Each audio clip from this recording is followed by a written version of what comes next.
What is law of the harvest? What you sow is what you reap. Kung ano raw ang ating itinanim, yun din ang ating aanihin. Ibig sabihin mga lods, na kung ano ang itinanim natin sa ating pagre-reels, yun din ang ating aanihin.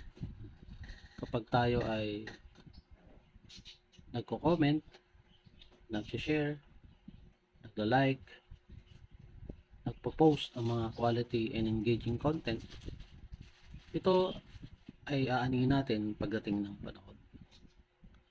So, isang mga karanasan ko nitong mga nakaraang araw ay nag-comment, nanood ng reels habang restricted ako. At may napansin akong isang nag-comment sa akin. So, nakalagay doon, 5 days ago, nag-comment siya.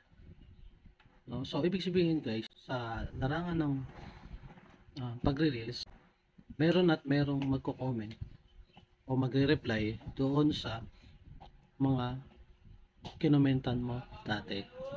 So, yun yung kagandahan sa ginagawa natin. Kapag meron tayong itinanim na comment, ay aanihin natin yun pagdating ng panahon.